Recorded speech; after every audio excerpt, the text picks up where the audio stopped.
There's something else. And that's where, so the Phantom's like Batcave is like home headquarters is in one of these jungles. So it's super hard to find because it's in the shape of a giant skull. Yeah. Like, where's his lair? I don't know. Maybe it's in the mouth of that skull. Hey, I freaking like it. There's some cheesy parts. There's sure. a lot of cheese. It's pretty entertaining. There's a lot of cheese. There's a lot of.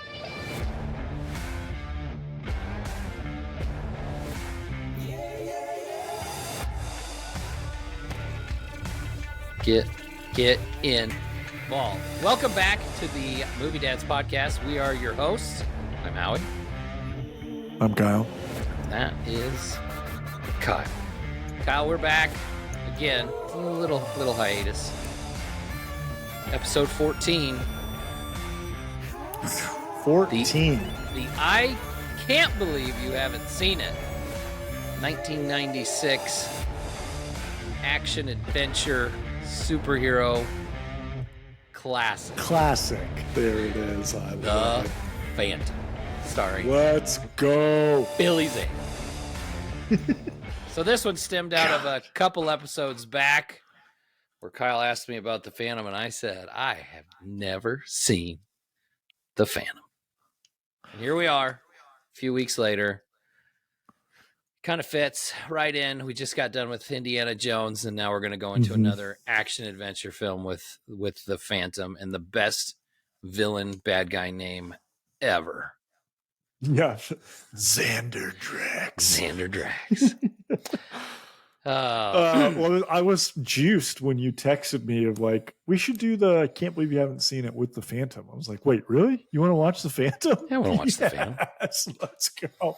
Superheroes, action, adventure, 90s. Let's do it. I've never seen it. Yeah, it's literally, and you hit it on the nail on the head. It is very Indiana Jones, in my opinion.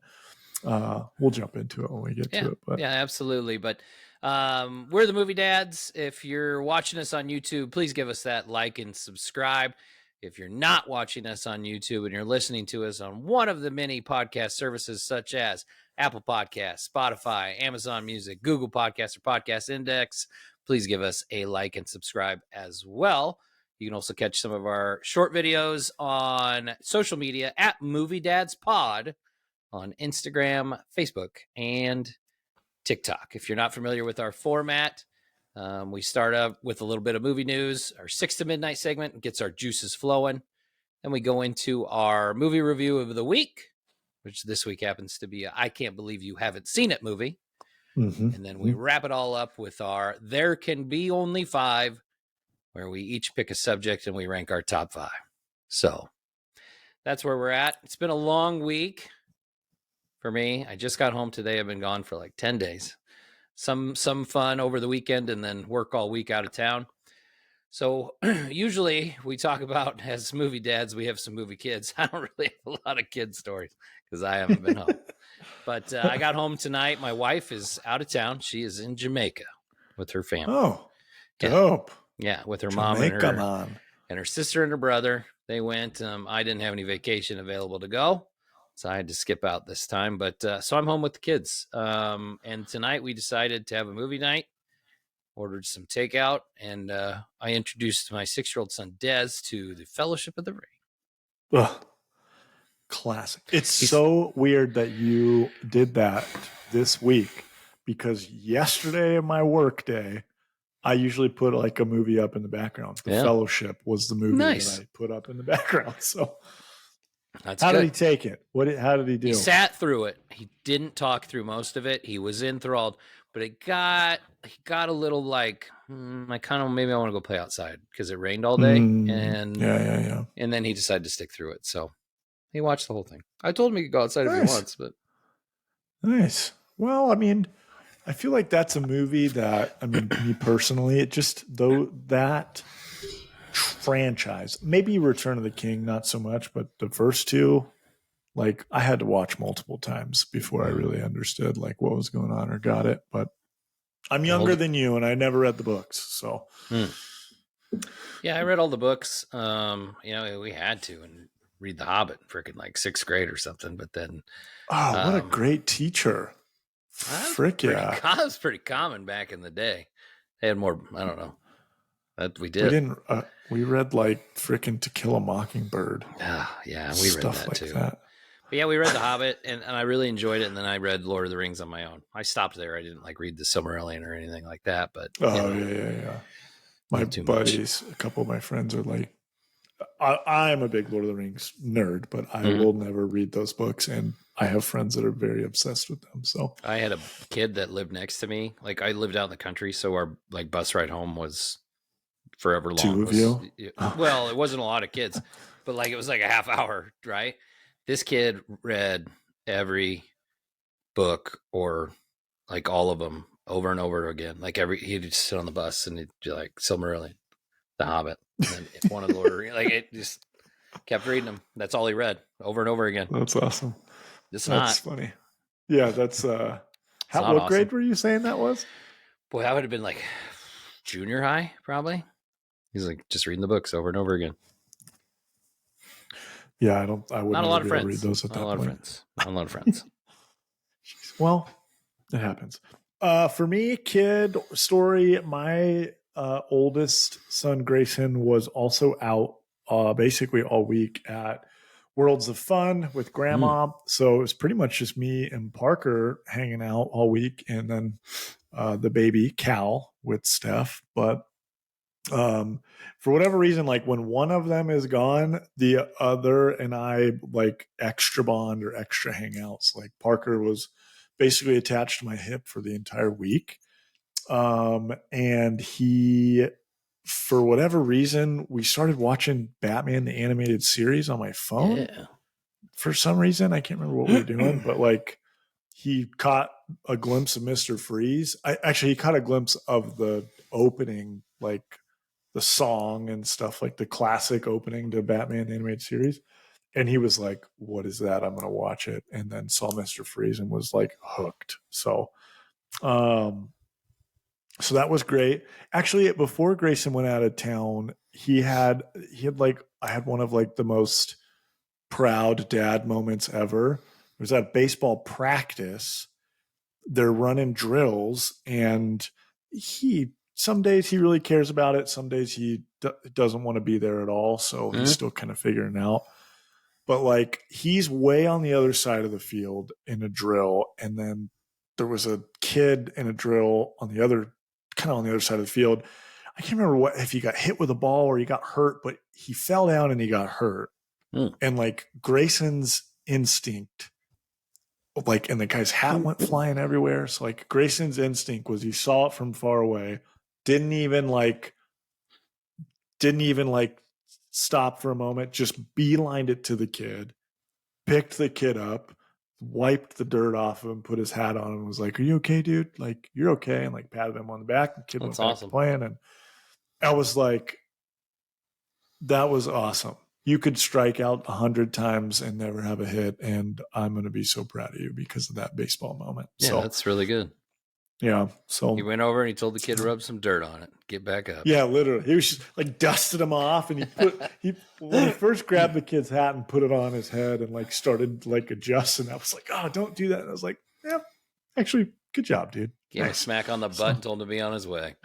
Yeah, it's freaking great. So that's awesome. Anyways, that segues us into our most excited segment of the week, our 6 to midnight. Boing.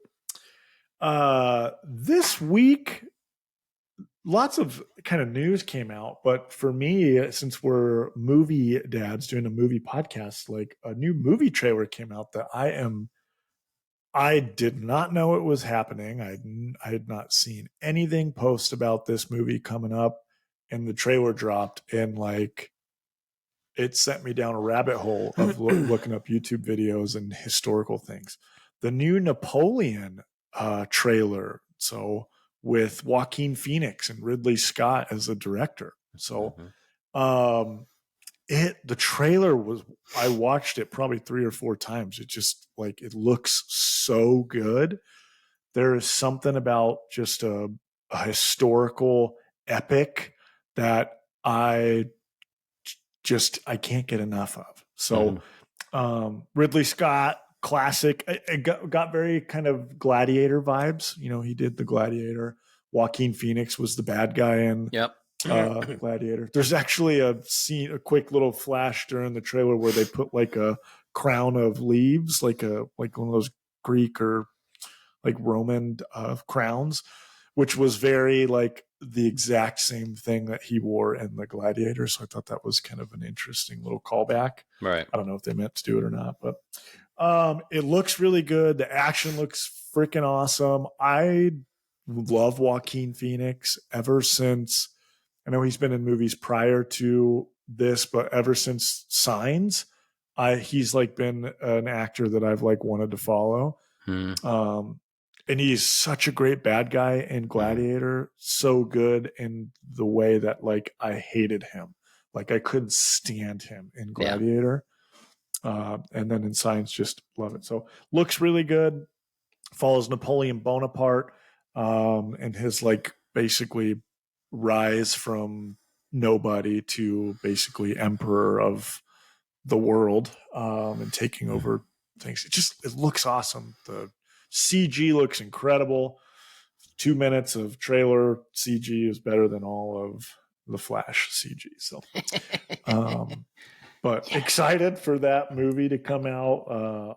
We talk about trailers all the time. Like there's nothing like a new trailer for a movie that just gets you all 6 to midnight. So I'm pumped for it. Well, my 6 to midnight is you trashing on the Flash before I got a chance to trash on DC today.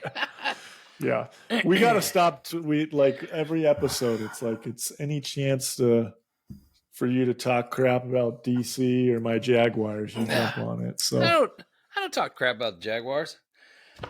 Listen, my 6 to midnight. I was gonna talk about some DC casting news, but I don't want to. I'm tired of talking about it. Like cast 4 characters nobody gives a shit about. So my 6 to midnight this week, I decided I was out of town all week up for work. I was nowhere fun. I was in Cedar Rapids, Iowa. Nowhere Did fun. you end up watching Cedar Rapids the movie? Didn't, because on Prime it was like a $5 rental. I'm like, I'm not paying $5 to rent that movie. I'm not gonna do it. So I didn't rent Cedar Rapids. I was watching the documentary series anyway. But my 6 to midnight is on Tuesday. I decided I'm in the hotel. I'm not doing anything. I'm going to go see Mission Impossible Dead Reckoning Part 1. So we're not doing that movie as a review. So I want to give a little bonus review. I will tell you this, like, man, ever since Ghost Protocol, those movies are dynamite. This one is not any different. It's nice. Just as good as all the others. Like they're all like what Ghost Protocol, Fallout. I don't remember whatever the other one was that was in between those. Like they're all freaking awesome movies, right? Like yes. The Mission Impossible franchise keeps getting better and better. Dead Reckoning Part 1 is fantastic. Go see it in the theater. Oh, it's a part 1. Yeah. Oh yeah. This is the end. They're done with Mission Impossible. I thought this was it, and I didn't realize there was a part 1 and part 2. No.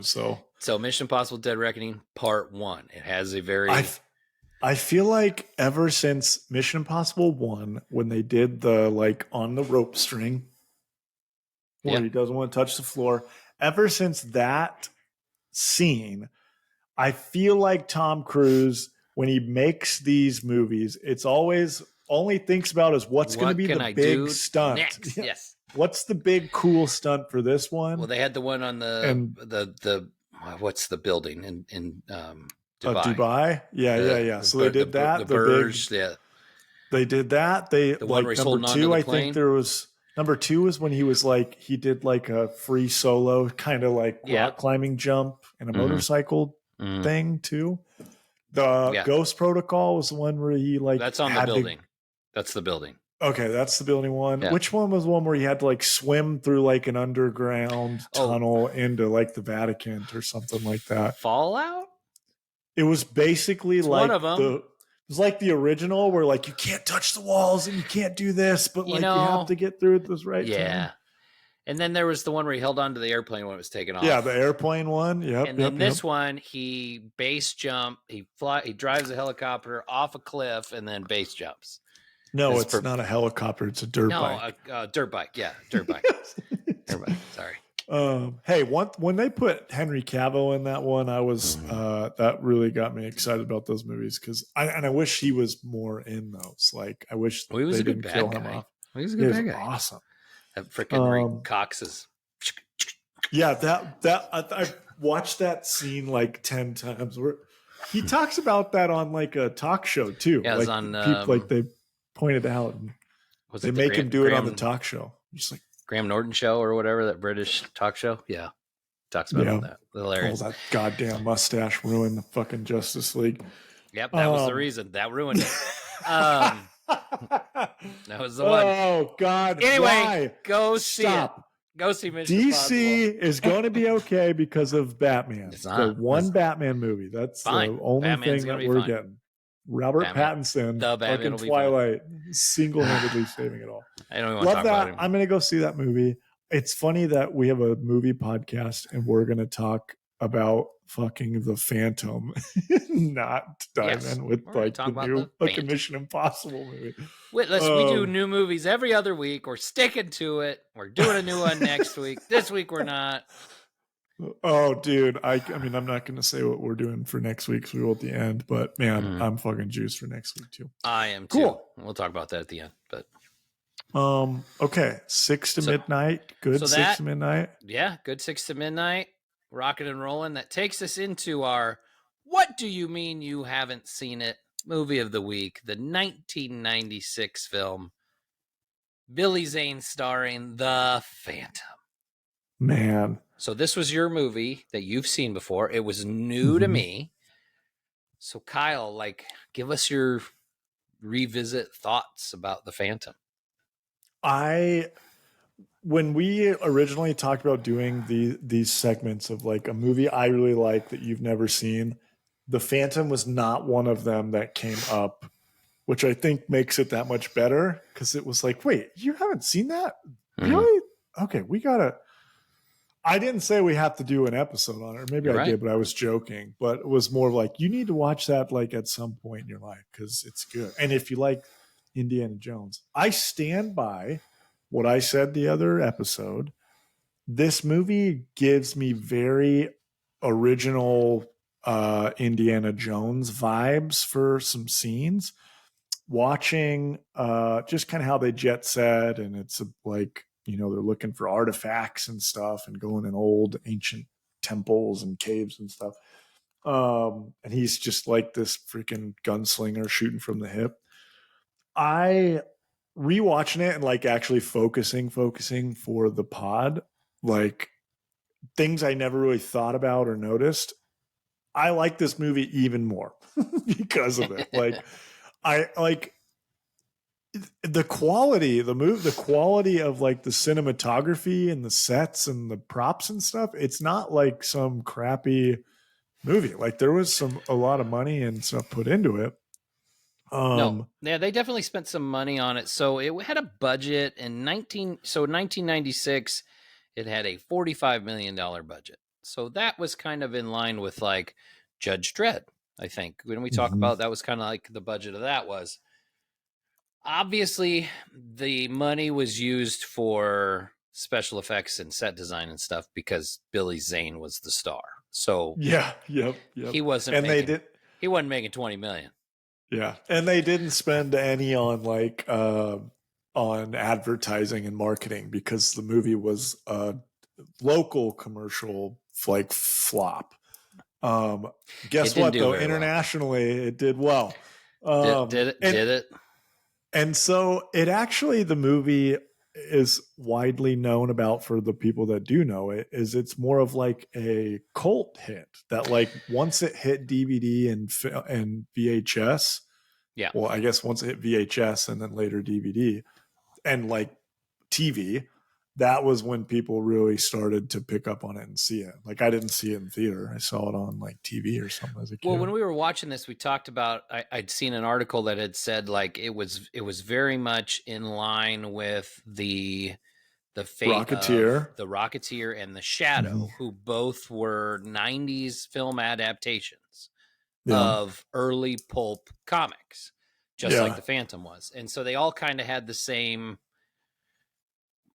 fate, I guess. Like they were kind of moderately budgeted movies, and they all kind of stunk it up a little bit. I will say I never saw The Shadow, but which I've never seen the it story either. of The Shadow, but I never saw the movie. I've never seen it. did. The Rocketeer played in my house regularly growing up. Yeah, like we love that movie. Yep. So, I actually, this movie for me, like I really like Billy Zane. He's basically like Bruce Wayne, Batman, Indiana Jones in one, like his character. You really went squinty eye on me there, as if I was trying to, I was processing what you said. Like, very rich, wealthy in his like alter ego and stuff like that. But then like this dark, brooding hero. I thought it was kind of cool. Like, just kind of learning more behind the scenes stuff. They were originally going to do like a padded muscle suit, and then Billy Zane got like pretty yoked for the movie, and they were like, "We're just going to do a straight bodysuit." And I thought he looked good as a Shadow. Like he looked like a cool hero. Phantom. Sorry, you're talking about Shadow. Now I'm all over the place. I like him as the Phantom. The movie starts out in the jungle.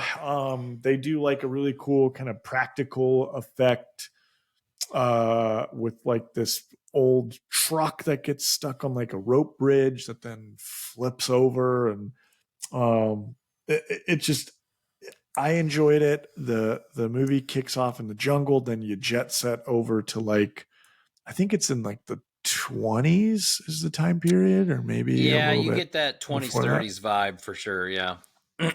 So they go from like a lot of jungle scenes to then they're in freaking New York, like downtown area, and then at some point they end up in a freaking secret hidden pirate cave like in Thailand. So we talked about too, like they're in this fictional country, and we talked about like, is this in Africa or is this in Asia? Because it seems like it's like near India. Both. But yes. Then they talk about like Portuguese fishermen, and I'm like, well, there ain't Portuguese fishermen probably over in India. Turns out there are, because originally this location was in Africa, and then for the movie they changed it to Asia. They probably should have changed those Portuguese fishermen to something else. I don't know. So that was funny that was one of the things you were picking up on, of like, wait, where are we? Like, what jungle are we in? There's elephants, but these people are not African. There's something else. And that's where, so the Phantom's like Bat Cave is like home headquarters is in one of these jungles. So it's super hard to find because it's in the shape of a giant skull. Like, where's his lair? I don't know. Maybe it's in the mouth of that skull. Hey, I freaking like it. There's some cheesy parts. There's a lot of cheese. It's pretty entertaining.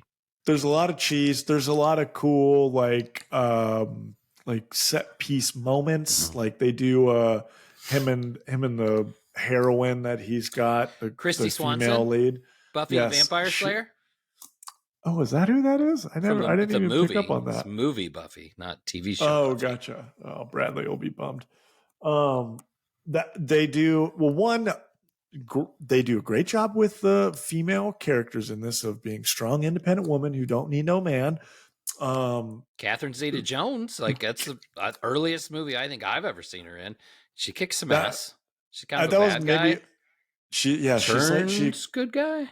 Yeah, it's kind of Catwoman vibes, bad guy. So, who could be a good guy, does help the good guys, but still has the hots for the Phantom. Makes out with him in like the first 5 seconds of meeting him. Purple unitard. She wants the she wants the purple bulge. When you that was actually probably one of my favorite parts, not the purple bulge, but when you when Catherine Zeta-Jones came on, you were like, "Is that Catherine Zeta-Jones? No way." That was like, oh yeah, see, there's some actors in here that are like legit and become famous one day. So they do. Go for it. You're good. You're good. Go ahead. I was just saying they do a lot of cool. Like one of the stunts they do is the Phantom and the girl are like they're flying like a prop plane or like a water plane, and they they bring it all the way down and like jump onto like a running sprinting horse. I thought that was cool. What was the horse's name? Great question. Do you remember? No, I gotta look it up. I thought it was Shadow. What was the wolf's name? Oh, maybe that's the wolf's name.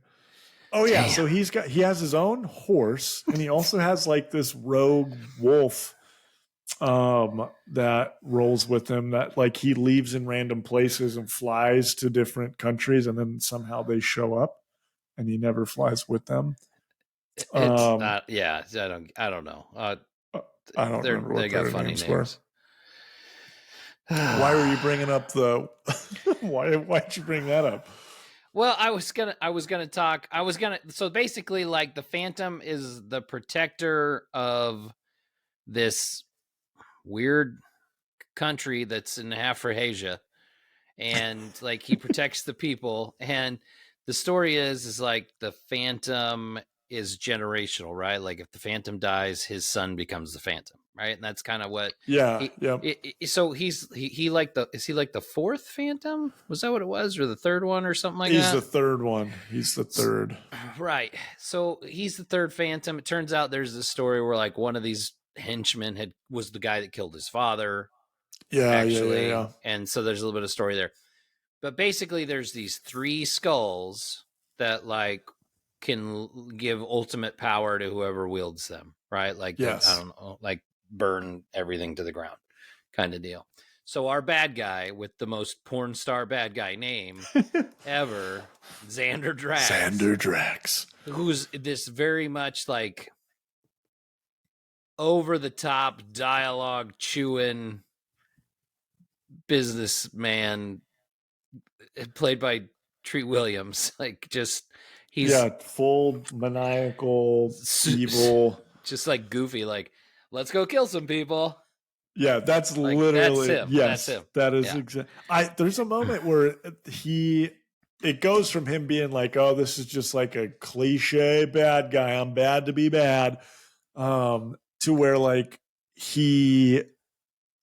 I think the librarian in town was giving away information on his underground dealings as because he's forward facing. He's a traditional businessman, but classic evil villain. He secretly the has departments in his pocket. Yeah.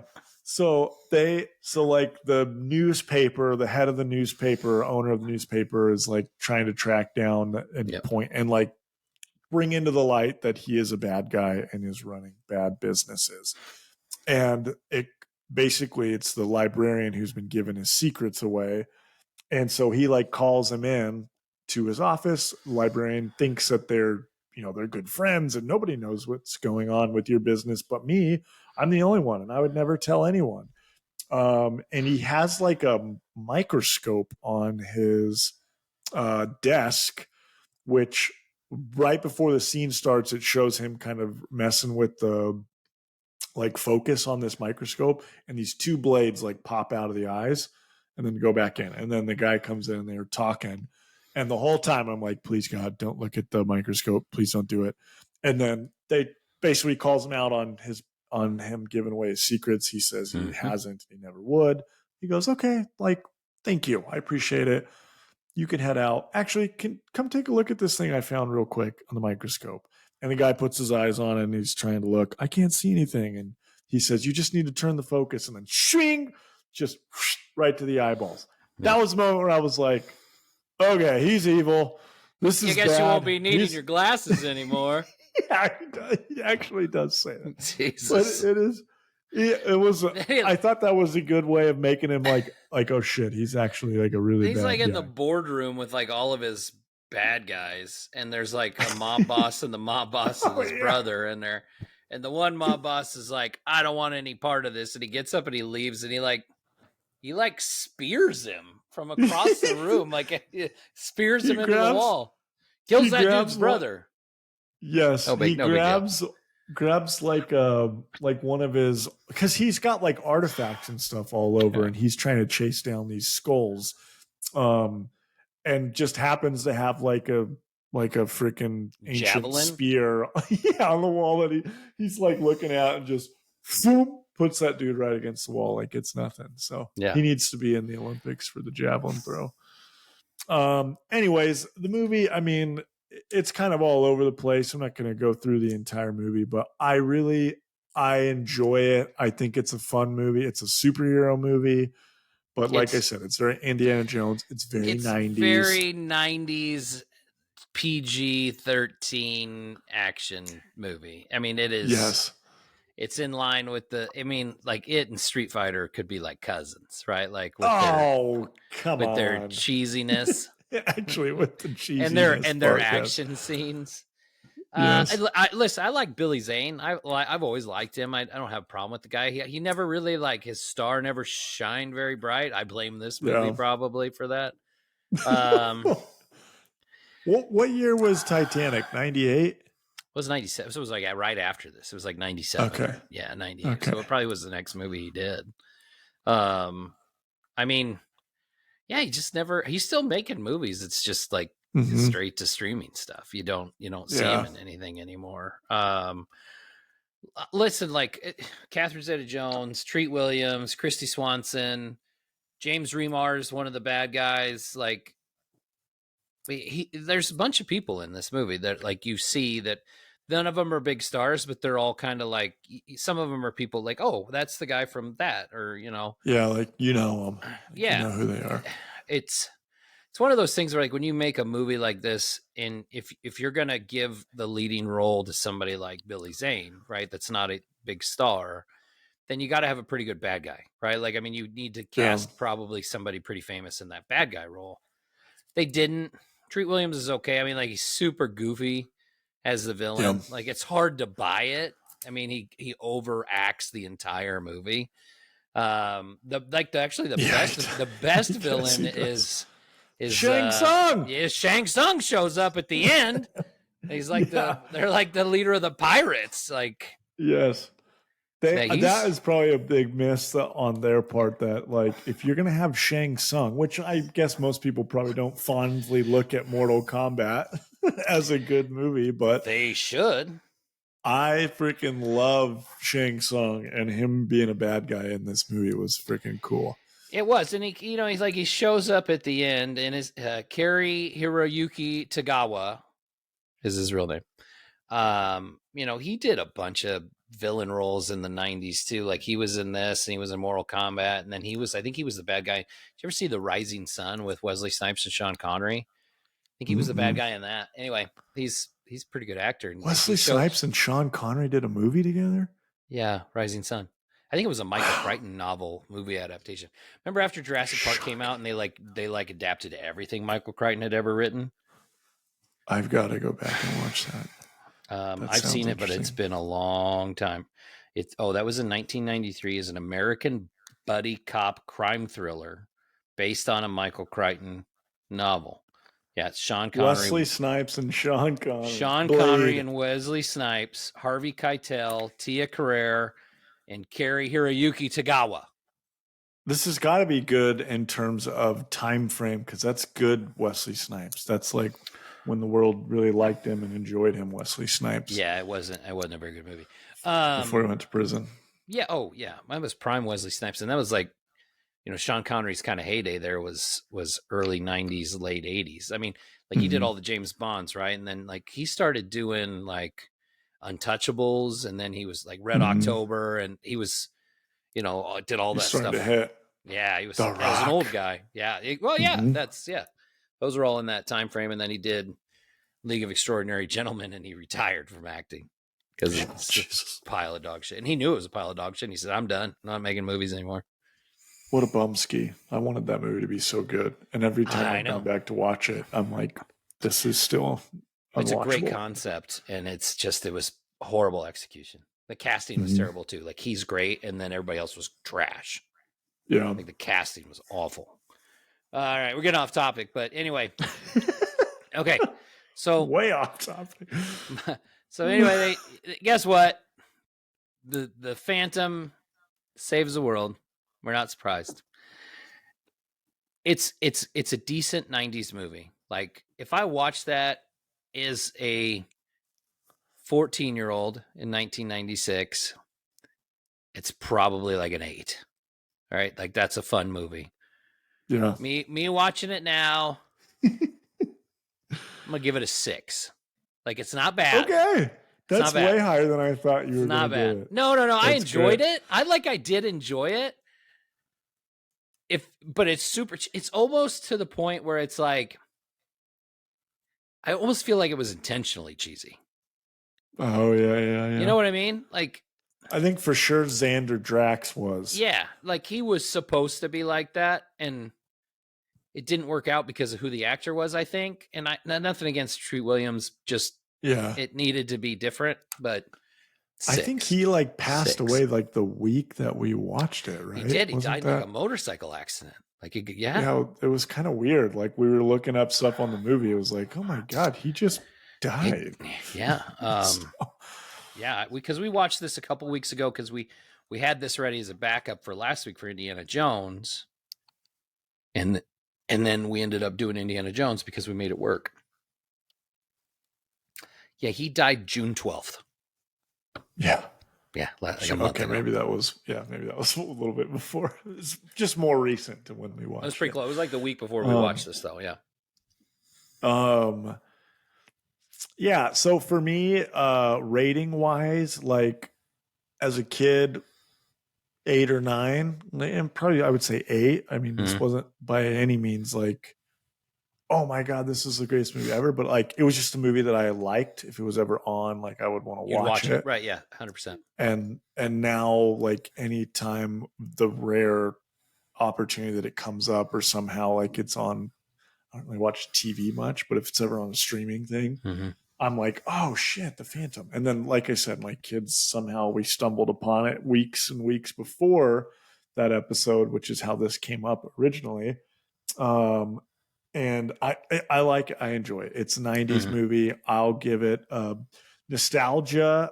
I'll keep it at the 8 just because I enjoy it. It's a ton of fun for me. By no means is it an 8 in terms of like Oscar type movie. That's not what it's about. It's an 80s or 90s kind of, it lives in that 90s realm that I really enjoy. So I'm going to keep it at an 8. So, okay.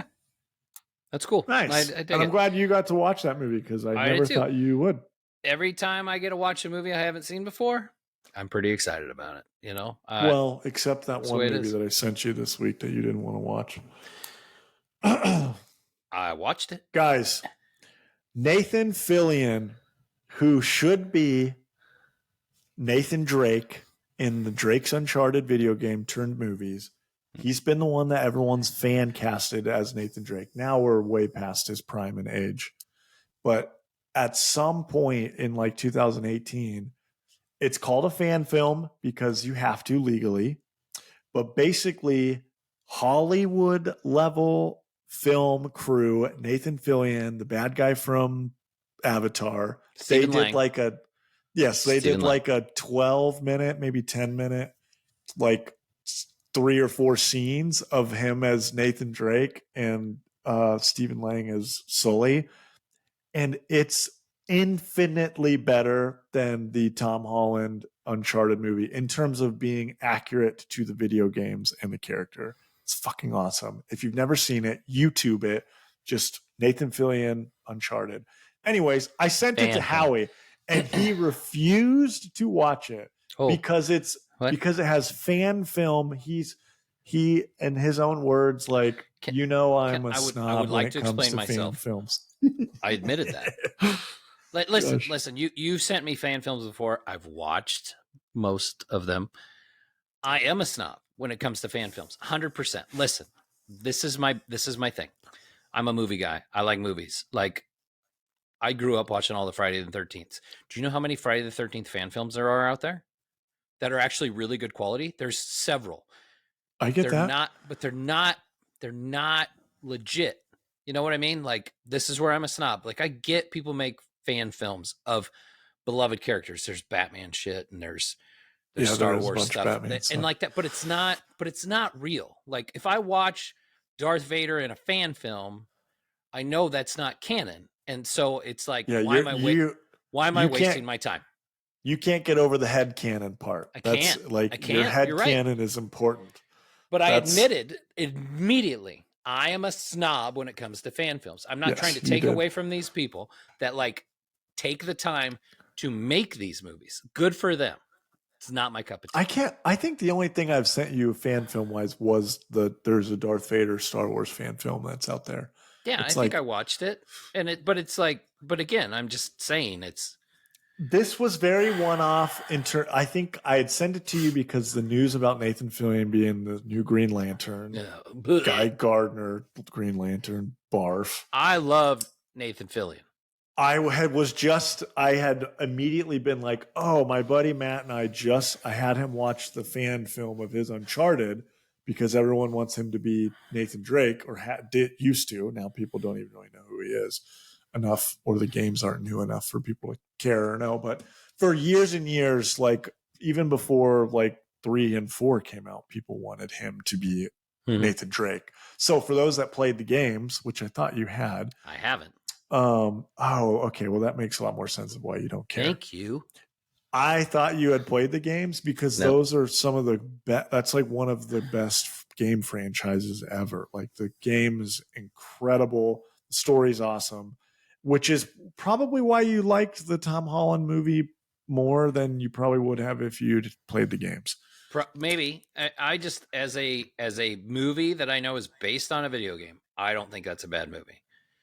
If you tell me that like it bastardizes to the movie, the movie ruins the video games, okay, then I get that. Somebody hadn't seen it. I don't know. Makes way more sense since you've never played the games. Right. Okay, so that totally makes a lot of sense, because the video game is like, it's almost ripped from the game in that Nathan Fillion fan film. Anyways, we went too far into that. I didn't think we were going to talk about that. Let's jump into our next segment, my personal favorite. There can be only 5. Only 5. Only 5. So this week we had some different ones. All right. So I went with I kind of wanted to theme it with Mission Impossible, which was my 6 at midnight. So I decided to pick the top 5 movies or movie franchises based on television program. So it was a TV show first, and they decided to turn it into a movie. Now you could do the opposite, and you'd have a pretty good list too, because there's a lot of TV shows that were based on movies. Like, probably the greatest one off the top of my head is probably MASH, right? Like, MASH is an all-time classic TV show, and it was based on a movie. I hate MASH. That show is divisive in our household. That's fair. Because my wife and her family love MASH, and anytime I go over there, it's on. Oh, yeah. But like, MASH is, for whatever reason, as a kid, like that, when that was on, it was because like we were around my grandparents or something. Like, I like correlate MASH with literally the most boring moment of like life. Okay. And so anytime it's on, I'm like, oh my God, can we fucking turn the world's most boring TV show off? Anyways, divisive, and they love it, and they know I hate it. So they all right. Anyway, that would be the opposite. So this is top 5 movies or franchises. I'm all over the place today. Based on this is what happens when we don't film property often. So it doesn't necessarily mean that it's based, like, it doesn't necessarily mean it was originally a TV show. Like, it could have been a TV show that was based on a book, but then they made movies based on the TV show. That's what I'm getting at, right? Like, it's a movie based on a TV show. So number 5, a little off the wall, this one.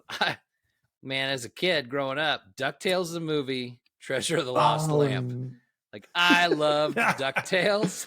God, nice. I love that. I love that Damn cartoon.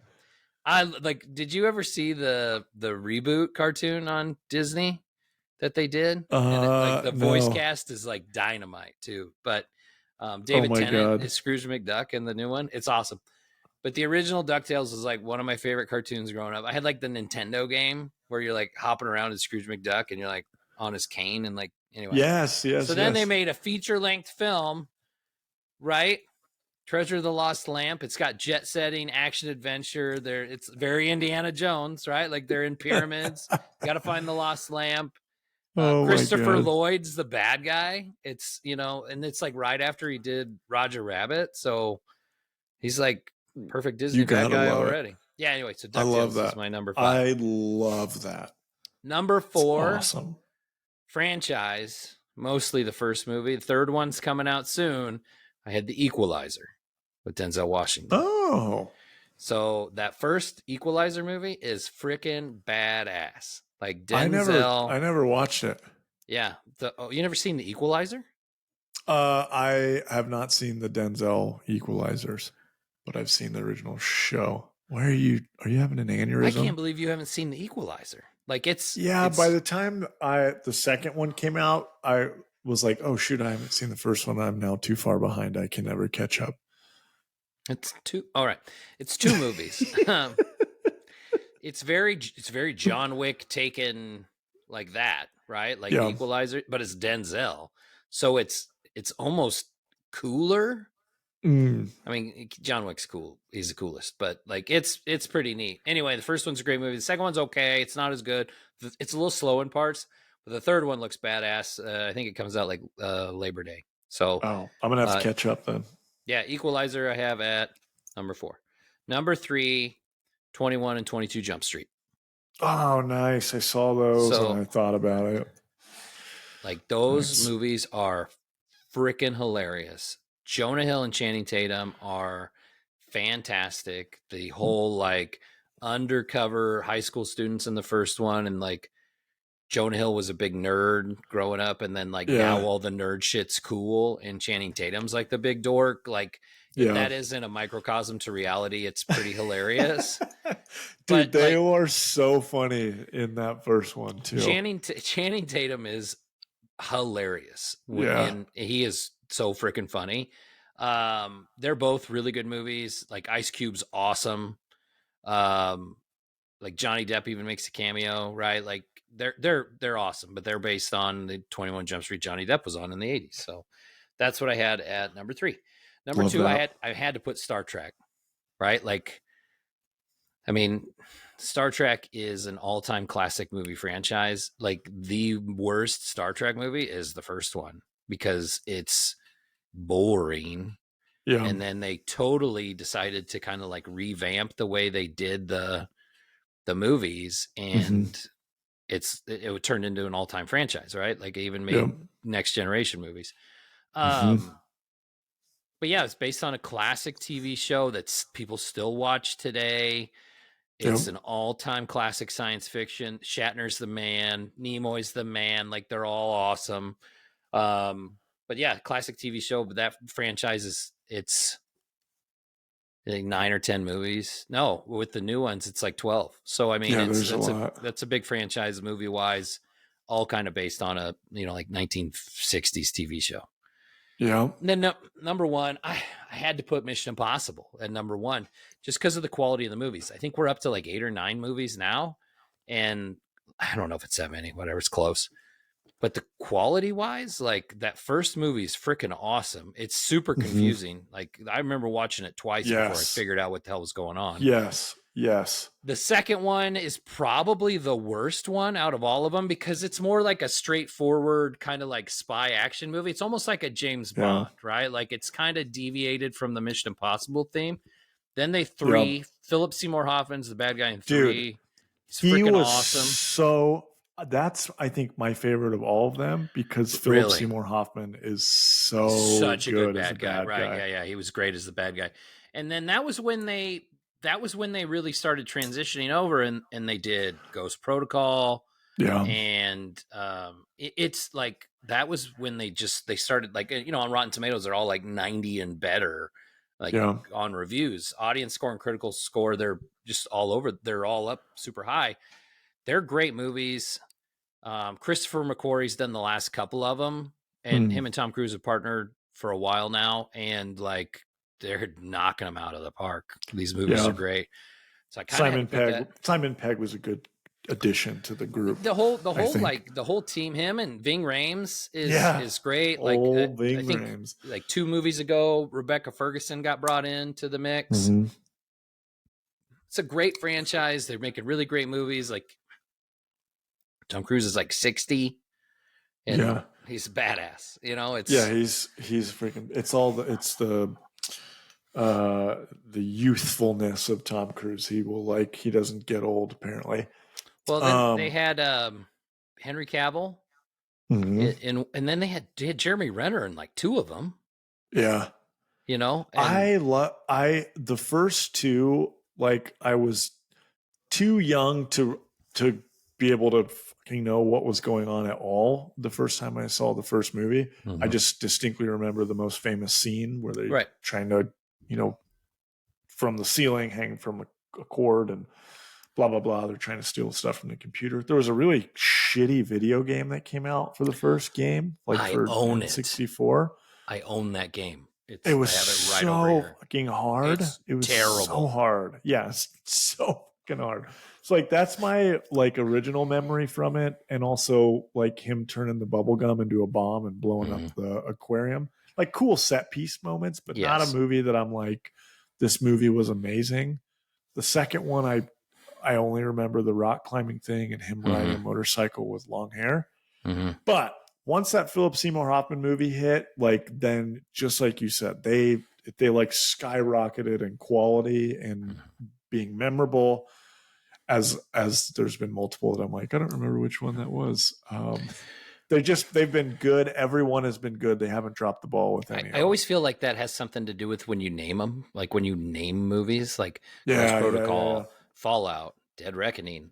Like it's harder to keep track of which thing happened in which movie when they do that, right? Like if it's Mission, I don't know. I think they're going for like a James Bond kind of vibes, right? They like absolutely. Goldfinger.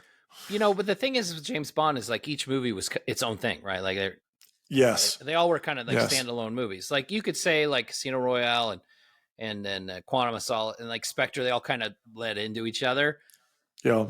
But like Mission Impossible, they had like 3 in a row that were all kind of tied together, right? Yeah. Now and that kind of ended with Fallout. And now they have another one that's part 1 of 2 leading into, and I don't know when Dead Reckoning Part 2 comes out. I don't know if it's one of those things where they filmed them back to back or not. I would assume it's coming out like in a year or so, but I don't remember if I'd heard that or not. But anyway, that's what I had number 1, Mission Impossible. Love that. I didn't have it on my list, even though I do think it's like it would count.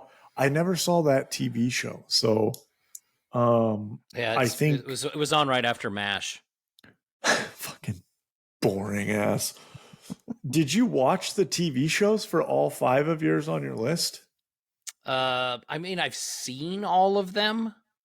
Like, did I watch them regularly? There's a million episodes of Star Trek. No, but I remember like on Nick at Night, like I'd seen episodes of like Mission Impossible.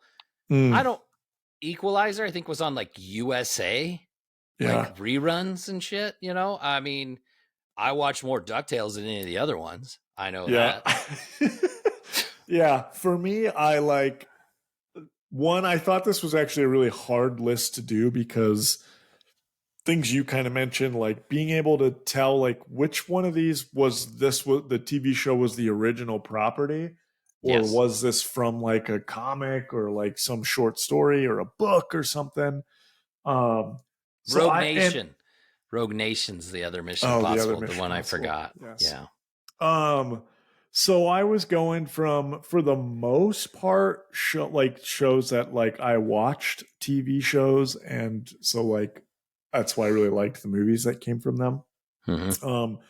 I've got 2 honorable mentions. They're the same franchise or one honorable mention: A Muppets Christmas Carol and A Muppets Treasure Island. Yeah. From the Muppets TV shows. Yeah. Those 2 movies, especially A Muppets Christmas Carol, I'm sure I'll talk a lot about it on our Christmas episode. I fucking love those movies. I've got my Michael Caine might be the best Ebenezer Scrooge best ever on film. Scrooge ever. He's acted so his good. ass off in that movie. Yes. With Muppets. Dude, our seminal, as me as a kid and my upbringing, and now our household, like that is the main Christmas Carol story. Michael Caine and the Muppets. So, but I put it in as my honorable mentions. I do like the Treasure Island movie too. I think it's really good, and my kids actually love the Treasure Island one too. And I think Muppets originally is a TV show. Like that's straight from TV. I don't. Yeah, they had the Muppet Show. They had the Muppet Show back in the 70s. Yeah, and they had and then the Muppet movie. I couldn't tell you exactly how Muppets got started, but yeah, the Muppet Show, right? It was a variety show.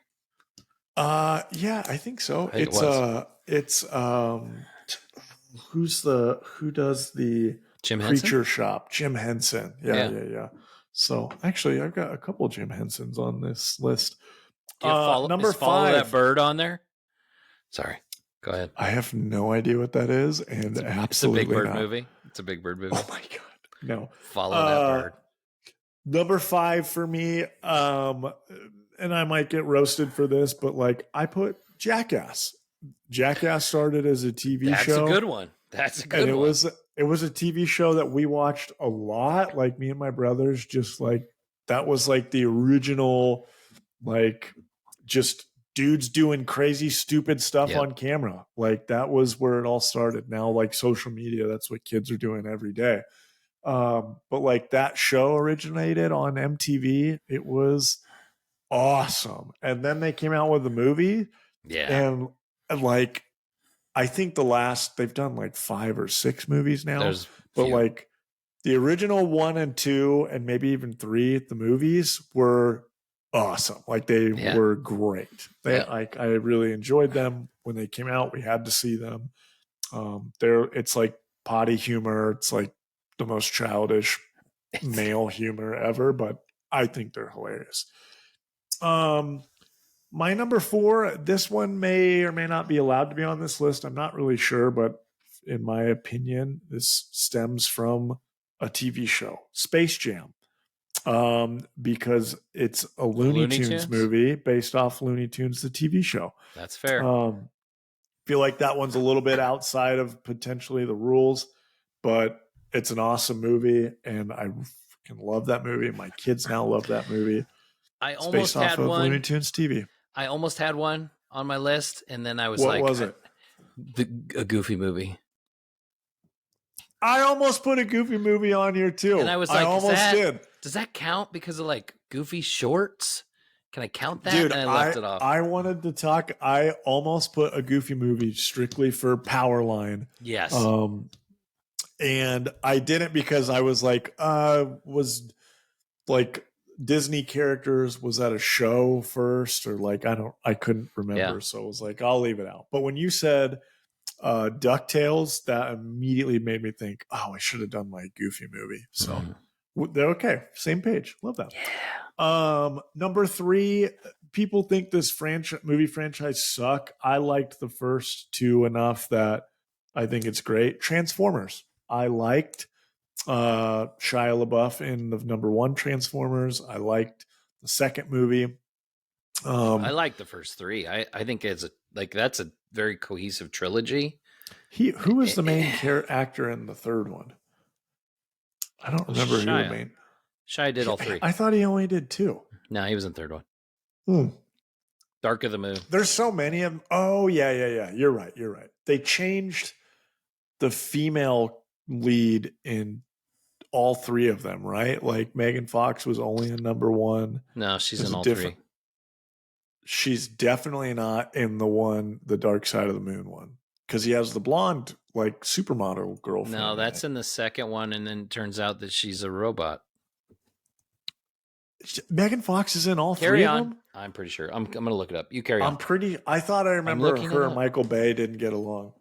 Anyways, I like it because it's Transformers, the TV show I watched as a kid. I actually watched more Beast Wars Transformers than like the original because I'm not from the 80s. But I liked the show. I haven't actually seen the new one, which has the Beast Wars characters in it. So I'm excited to watch that eventually on streaming. But I thought those movies were good enough. Like when those first 2 or 3 came out in theaters, like we went to see them. They weren't a joke at that point. You're right. She's not in the third one. Boom! I knew she dropped out. Her and Michael Bay had like a fallout or something. It is Shia, and it is Rosie Huntington Whiteley.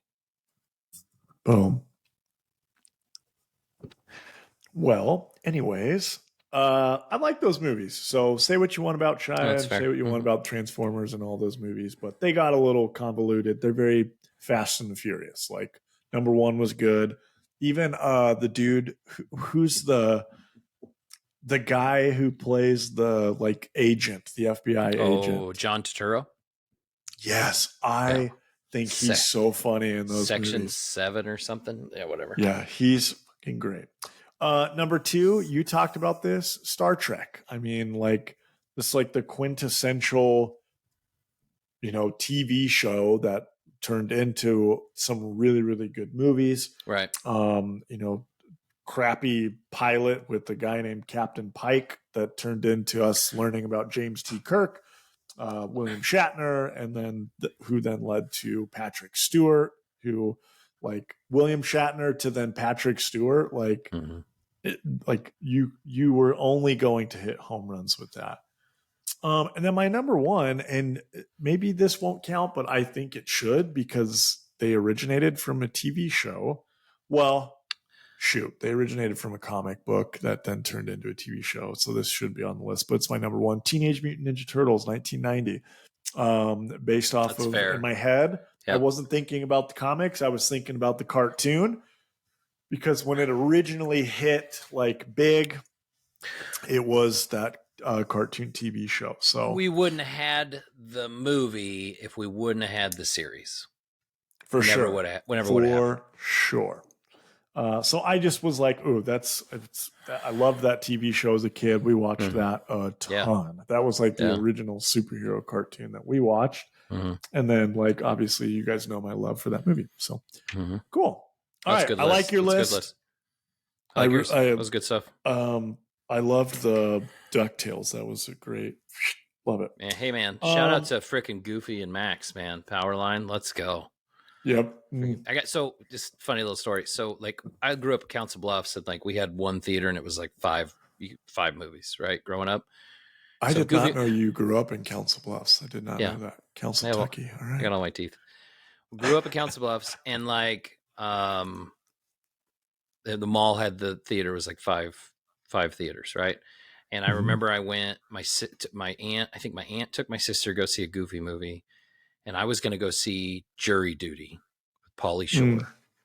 Right? Oh, nice. Because I was classic. Like 12, maybe. I was like 12. So I'm like, I'm going to go see that.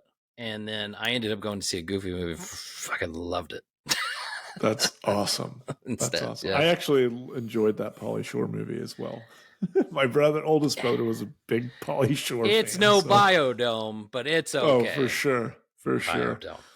Oh, man. Awesome. Okay. Second, there can be only 5.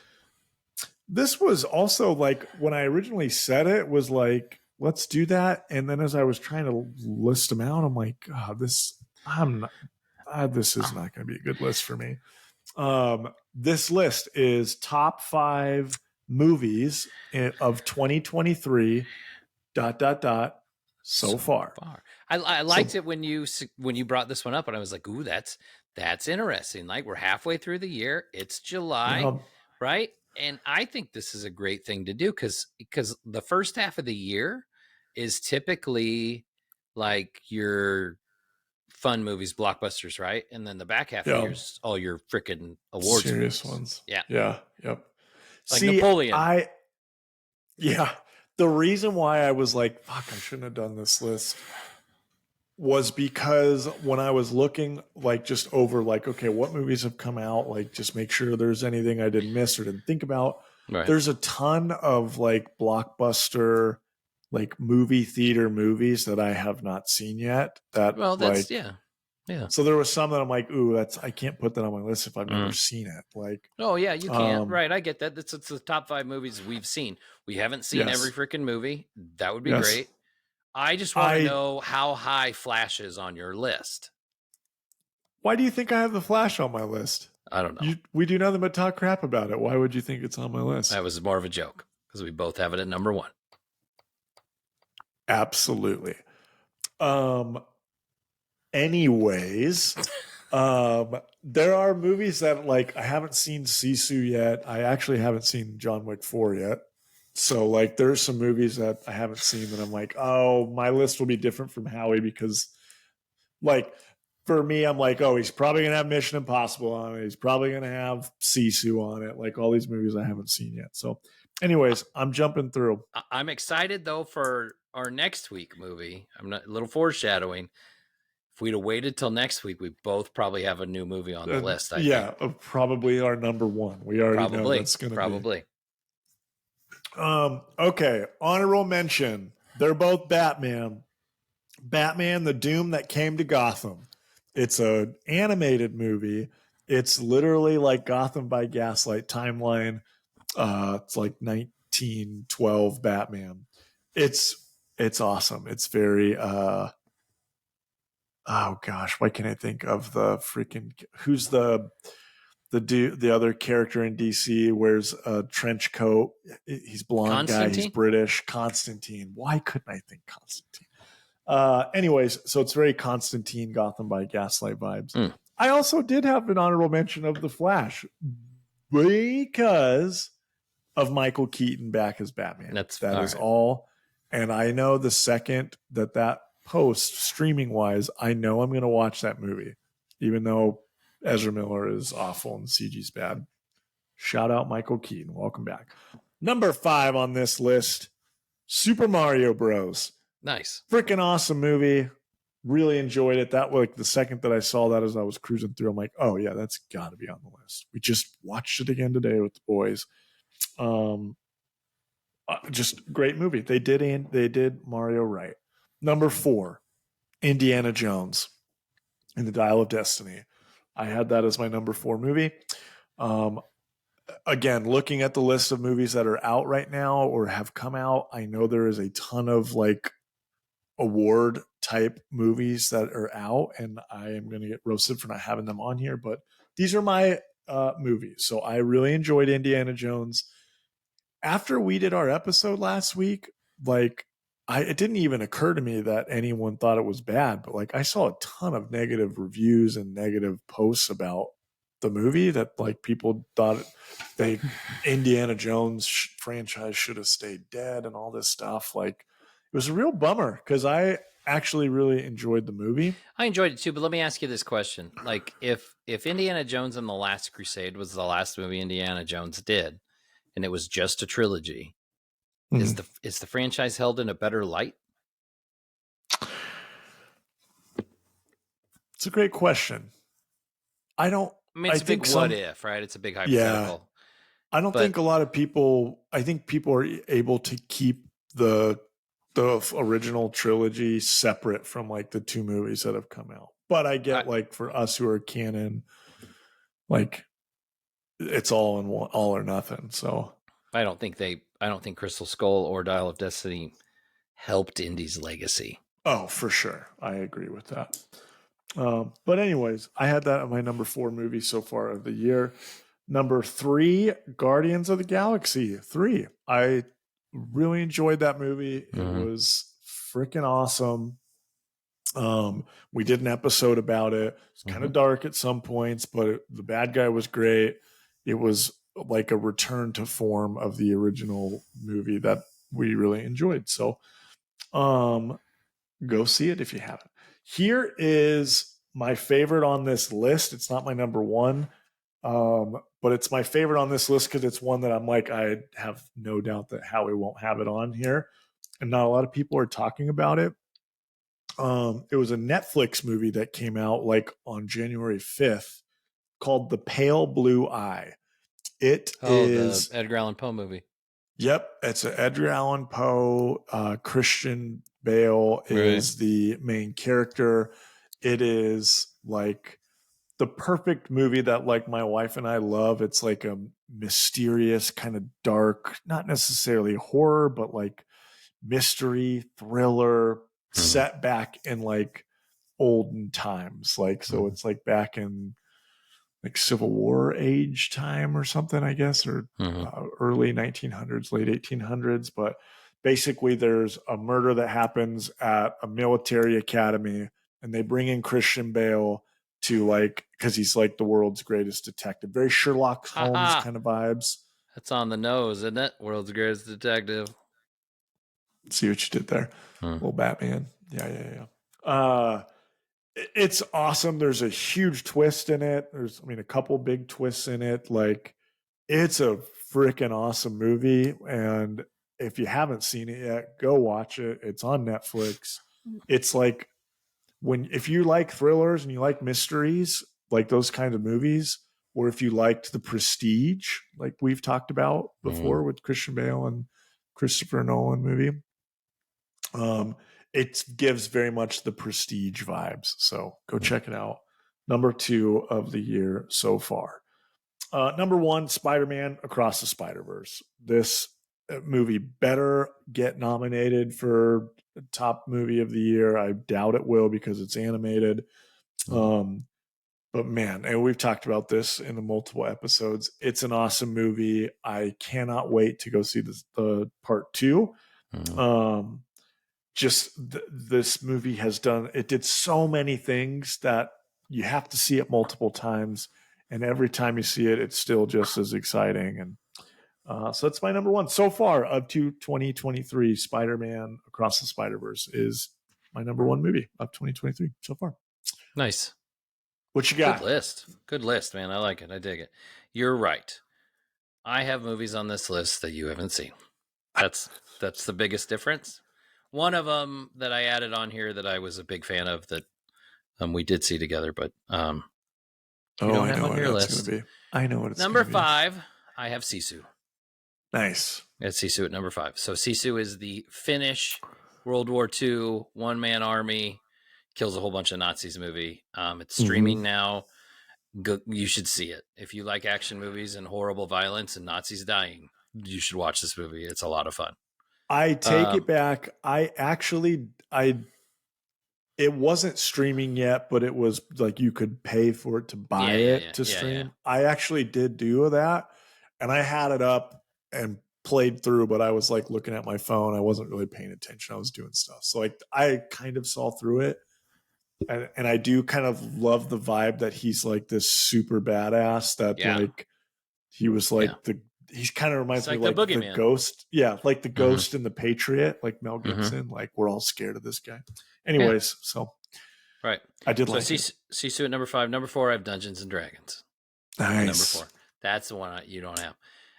I really like that movie. It's a lot of fun. If you haven't seen it yet, like even if you're not into like that kind of fantasy stuff, it's a funny, decent action adventure movie. Like it's really entertaining. Chris Pine, most of the cast is hilarious. It's definitely worth a watch. Dungeons and Dragons. Nice. Surprised you didn't have that higher, honestly. Well, I mean, that's the thing is like the top 3 they're better. Yeah. So number 3, I have Mission Impossible: Dead Reckoning Part 1. Nice. I just saw it. Maybe it's a little recency bias. It's a pretty damn good movie though. The thing with the like Mission Impossible movies is like they're almost exhausting. Like there's so much going on. It's constant. There's all the spy stuff. It's very thriller, and then there's action pieces are like off the charts. Like it's awesome. But definitely go see Mission Impossible: Dead Reckoning Part 1. Well worth it. Sequel comes out next June. I looked it up while we were talking. I totally buy that. I buy that is, I assumed that not because like you just saw it, but because I know those movies are so good. So yeah, here's the thing. Makes sense. Ghost Protocol, Rogue Nation, Fallout, and Dead Reckoning Part 1, like they're all the same quality. Like they all are.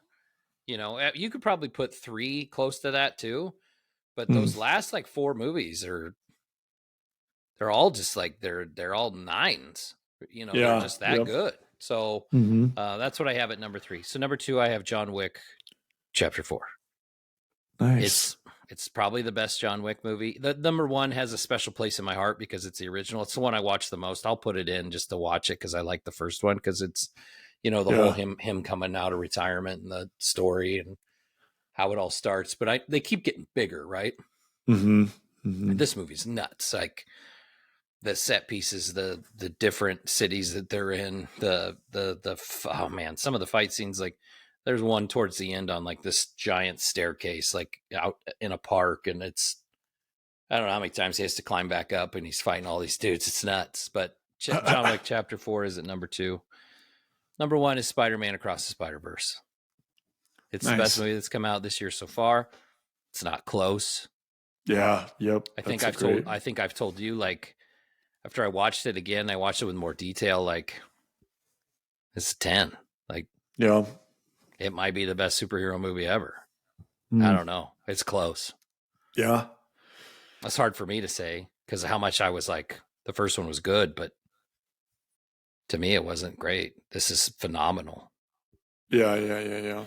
I kind of guess, but I just thought that just based on our previous episodes and talking about how great of a movie it was, I assumed we were both going to have that at number 1. Yeah. I am kind of surprised you didn't have Guardians on your list. It was tough not to have it on there, but like I'm talking about movies overall. Like, it's probably 6 or 7. I'll say I'm glad we did this because it kind of forced me to go back and look at what movies have come out and are available to watch. Yep. And like it immediately made me think like, okay, I'm a part of a movie podcast. Like I need to start watching some more of these more modern movies. Cause I mean, I know we jump through old movies and new movies, but like, I think it's our duty to know what's going on in the movie world and to be watching these. Be honest though. Okay. So let's be honest for a second about the podcast, right? It's hobby level. That's what this is, right? Like we don't have 100,000 subscribers. This, you know, we don't. If you start sharing, people blow up. I'm gonna blow up. But I mean, that's pressing the share button. It's hobby level. That's why we're doing new movies every other week. Like, I try to go see a new movie every week if I can. Sure, that's great. We could do streaming movies too. I'd have no problem with that. Like, I just watched Extraction 2 with Chris Hemsworth. Did you? Dude, it was awesome. It's great. Watched it too. Yeah, it's great movie. Great. It was way better than the first one. I liked the first one. Yes. I actually thought about almost having that on my list. It's a good movie. So, I mean, we could start doing that, but it's, it's fun doing the nostalgia movies. Yeah. We're not going to be able to watch everything. Listen, like I think the highest rated critically movie so far this year is Are You There, God? It's Me, Margaret. Yes. That was rated number 1 on every list that I saw. I'm not going to watch it. Yeah. I know what it's about. Like, I remember growing up, like what that book was about. Like, people got it for their daughters because it's about girl things, and I don't need to watch it. I get it. I mean, it's just, it's hobby level. Like, listen, if this is our job and we're getting paid to do this every week, then maybe, that makes more sense. Yeah, we'll put out a couple episodes a week. Let's go. But I think kind of the best way, like for me, like I'm excited for us to get to like award season, or I guess the end of the year season, because I think it'll be cool for us to go do whatever, all the movies that are nominated for Best Picture for the year. Like we can make sure we watch all those. And we've done that before. You and I have, just as shits and giggles and shits. Like that's something I've done every year for the last few years. I try to watch every Oscar Best Picture nominee. I try to watch all of them. Right. Yep. I can't watch every movie nominated for every award. And listen, there's some movies out there that are critically acclaimed They win awards and stuff, and they're shit. Yeah. Okay. Oh Listen, yeah. Okay. I'm gonna go off on a movie that like. Don't you dare do the movie I'm thinking in my head. No. If it has to There's do with- overrated movies and stuff like that. I love Guillermo del Toro. Yes. I love Hellboy. I love Pacific Rim. I love Devil's Backbone, Mimic. Those are all cool movies. The Shape of Water is fucking stupid. It's his Oh, that worst was movie. what I was talking about. It's like, fucking don't you his dare talk worst about movie. The Shape of Water. It's his worst movie. That's exactly what I was thinking. Sorry. I Pan's love Labyrinth. that movie. Pan's Labyrinth is an all-time classic. It's it's his greatest movie. He should have won awards for Pan's Labyrinth. The Shape of Water is shit compared to it. I got vibes with him winning, or that movie winning, for The Shape of Water was just like Leonardo DiCaprio winning Best Actor for a movie that it was like, it almost felt like everyone, like the Academy was kind of like, you should probably have already won one of these, so we're just absolutely should have this movie. And so that's kind of the vibe I got with The Shape of Water, of like, Guillermo, you probably could have or should have won this before, so let's do this one. That movie has a little tiny spot in my heart because I have a friend that was in a movie with the guy who played the Swamp Thing in that. Was it Doug Jones? Yeah, so Doug Jones, he was in a movie called Gehenna. You've told this story before. I think you told it on one of the first episodes. Yeah. Oh, maybe I did. But anyway, so like ever since that Gehenna movie, and we got to watch that pre-screen it before it came out, like I just love me some Doug Jones. So I was like, cool. He won Best Actor. Let's go. I went too harsh. It's not a bad movie, but it's I agree. It's not his best movie. No, not even close. Maybe not, and maybe not anywhere near a best movie of the year. But I think also it was kind of a down year for movies in terms of there's other movies that have won like Best Picture awards, and I don't get it. And like, I'm gonna go on. Was it Everywhere All at Once or whatever? Everything Everywhere All at Once. That's just that one this year, most recent one. Yeah. And it, here's the deal with like it's not the greatest movie, but this was definitely a down year. Yeah.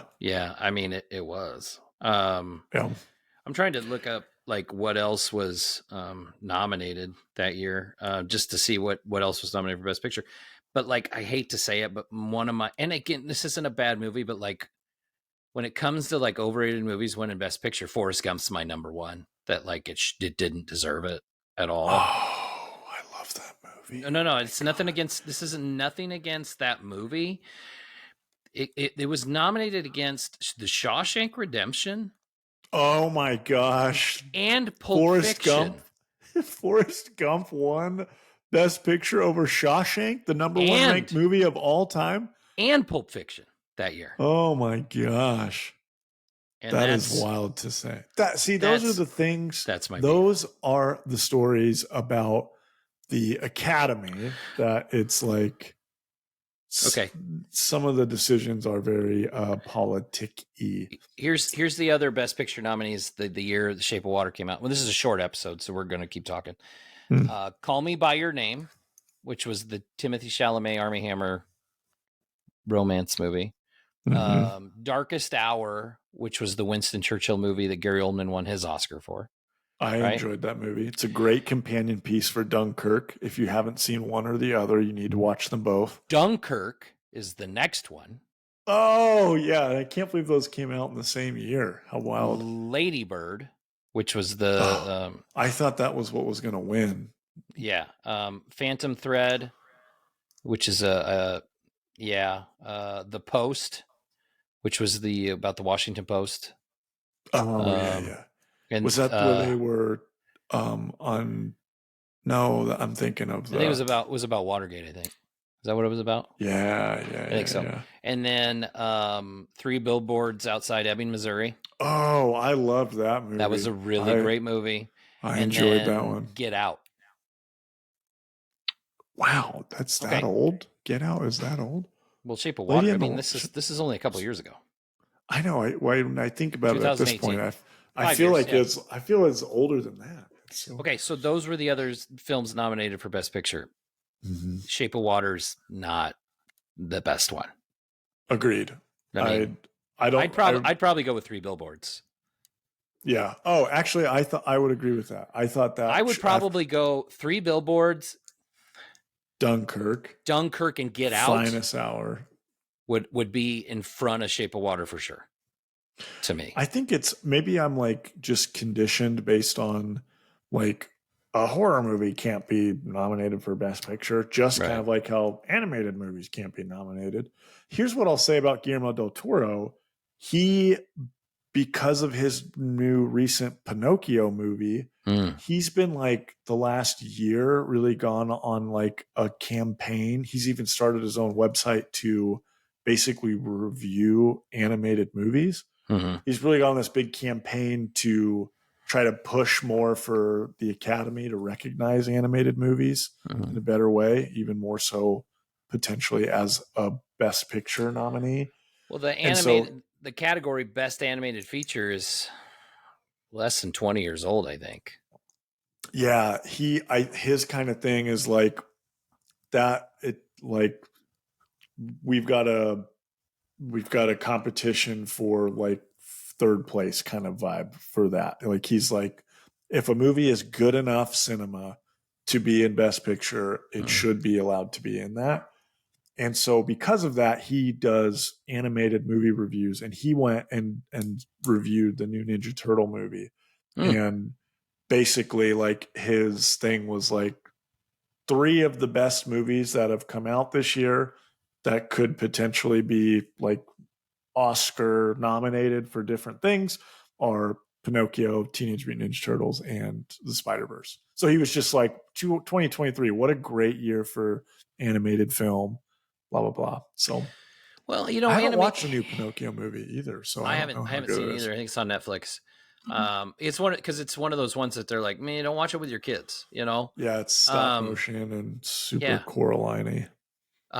He's right though. There's some really high quality animated movies out there. I mean, I know when people talk about animated, you think of Disney and Pixar first, and the quality of movies that they make, because they make really good movies. Like, I mean, if when you talk about some of the greatest superhero movies of all time, like Incredibles is in the conversation. Yep. Like that's both of them, 1 and 2 they're fantastic. Yeah. Yep. I mean, there are some really great animated movies out there. I mean, if you think about the stuff like, I haven't seen all of them because it's not my big thing, but like Studio Ghibli puts out a ton of movies out of Japan that are super critically acclaimed, you know, and they don't get the recognition that live action does. It's a fact. Now there's a lot more live action movies, so it kind of, dilutes the pool a little bit on, what's getting seen and what's getting reviewed. But we get to the end of this year, and I mean, like right now, I'd say Spider-Verse is going to win Best Animated Feature running away, and it's not going to be close. That's my guess now, right? It should be nominated for Best Picture at the Oscars based on everything else that's come out of this year so far that I've seen, right? Like, I agree. It's that good. And will it? I don't know. I mean, it's a superhero movie. I think there's a chance in terms of, because of the whole Black Panther thing, that they opened up the nominees by a ton more. Yeah. Right? Didn't they bump it up like 5 more? That was because of Dark Knight. That was because of the Dark Knight. Oh yeah, Dark Knight. But Black Panther got nominated, but did get nominated because there's more nominees. Had the extra spots, yeah. I think the other thing, Guillermo del Toro's like biggest argument is like the Academy, and because of the Academy, the general public, they think when they think of animated film, they think of kid movie, and that's not the case. Like there are good adult films, not those kind of adult films, but good films for adults. There's those too. There are those too, but those won't be at that award show. That like deserve to be more critically acclaimed, because, like you said, there are so many good animated films out there that Yeah. Like no one will ever watch or care about, because there are a ton of people. Like I have a ton of friends that they're not nerds like me. And when they hear of a cartoon movie, they would never waste their time to watch a movie because it's a cartoon. So I'll watch any movie that anybody thinks is good. Like, I don't care if it's animated or it's not. Like, I have no problem watching animated movies, and if they're kids or not. Listen, I'm not into like anime at all, but I've seen some movies. Like, everybody knows what Akira is. I think anybody who's like you or me, like, it's an older anime movie, but it's classic. Yeah. And it's one of those movies they've talked about adapting into live action for decades, and nobody wants to touch it. Yeah. And It that's, reminds me of like Cowboy Bebop. yeah, Kind of the same that's thing. and then there's Princess Mononoke. I don't know if you remember that one. I think that came out in the 90s. Huge anime movie, came from Japan, like had this A-list voice actors when they did it in English. It's a really great movie. Yeah. Spirited Away, I think Disney released that one. That was a Studio Ghibli movie. It had a bunch of awards. I think it might have won Best Animated Feature at the Oscars the year it came out. But so they're there, and those aren't like, they're not kid movies, for sure. But they're good movies. And that's, there is a stigma, like, if I'm not gonna watch a cartoon, it's for kids. Yeah. Or it can't be a good movie because it's a cartoon. It's a cartoon, right? But there's things you can do with animation you can't do live action. Okay, so I'm going into this. Like, is Avatar animated? Is Avatar: The Way of Water an animated movie? That's a great question. I would say no, but I get where you're. Because like I wouldn't consider Roger Rabbit an animated movie. It's like a live action mix. Okay, so it's a crossover. All right, so but if you look at Roger Rabbit, right? Like, and you did percentages, like that's 80% live action because it takes place mostly in the real world, right? Like, yeah, Avatar, the whole thing is all fake. Avatar, other than the parts with the humans at the beginning and at the end, it's an animated movie. Like, essentially the whole thing is animated, right? Yeah. What about like the Disney live action remakes, like The Lion King? It's an animated movie. But that's no different than Avatar, right? Like, that's the same kind of thing. Yeah, that's you're diving down a rabbit hole that 100% is probably also a big reason why they have, like, I think there's like specific rules for like their animated best picture. I might look that up because I'd like to see what qualifies as animated. Like, yeah, does it have to be a percentage? Does it have to be 100% animated? Yeah, that is because I mean, it makes you wonder, right? It reminds me of it. I think you and I have talked about the show on Netflix, Love, Death, and Robots. It's one of my favorite shows, but like, it's literally just like the original concept of it was to bring the top animators in the world and give them a chance to. You're doing a mini movie, and each episode is just it's a single. There's no episode 1, 2, and 3 are all the same. It's literally just one episode as one movie, self-contained, and there's different animation for all of them, and all of them are amazing. And like, watching those, a lot of the people that do them are from Pixar. It's like, when I watch Love, Sex, and Robots, I think is Love, Death, and Robots. I can't remember off the top of my head. It's like, all I think when watching like 9 out of 11 in each season, I'm like, I would watch a full movie of that. Like, please give me a full movie of that. But yeah, anyways, I mean, kind of all over the place, but I like talking about shop. kind of, talking about like top movies of the year, awards, things like that. Those kind of movies makes me excited to, at least for the rest of the year, to see what else comes out. But also, I do want to do a Gauntlet of Garbage episode as well. even if it's like a short bonus episode, basically like top 5 or top 10 worst movies of 2023. Like, oh yeah, movies that were so bad, like we have to rank them. yeah. I think Flash. that'll be fun too. So I Flash. assumed that would be at the top of your list. I don't know if it'd be in the top, but I Are mean, you- like, Are you is it going the to most watch that movie again? disappointing? I've already seen it You'll twice. I'm good. You'll never watch that movie again? I can't promise I will. Actually, I mean, you have seen it a second time, so I guess you've kind of covered your bases. But I was your hoping son will want to watch it. he can watch it. I'll be on my phone.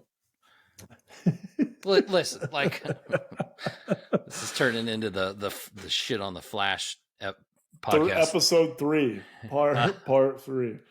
Like I talked about how disappointed it was. Like that was the thing. It's like I was so disappointed. Like, yeah, would I put it on my worst of list? Yeah, because my expectations were high.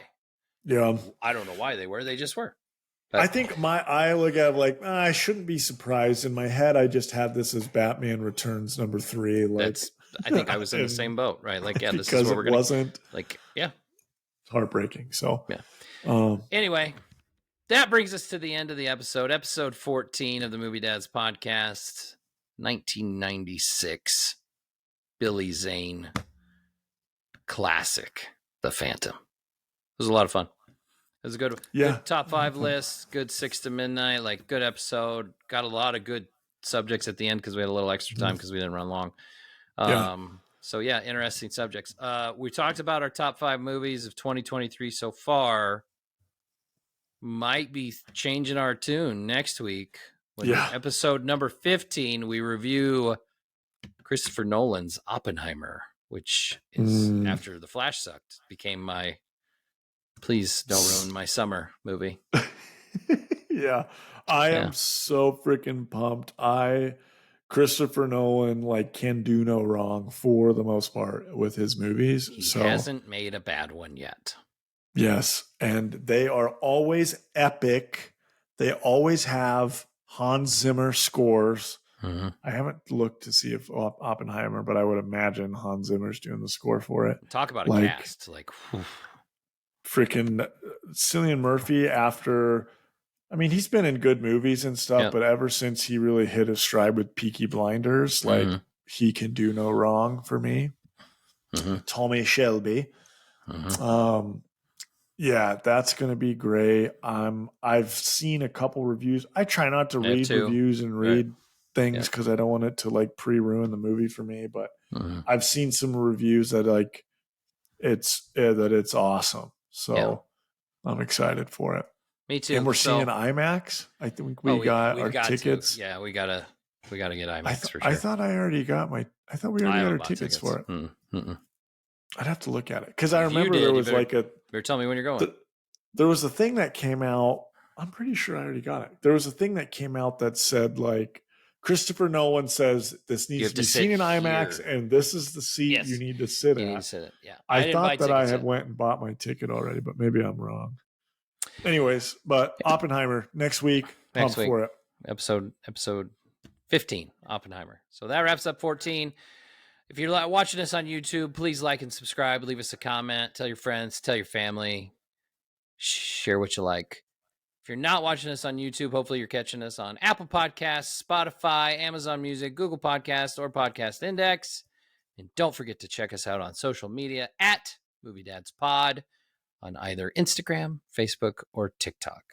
Thanks for listening. Thanks for watching. And we will catch you next week. Bye.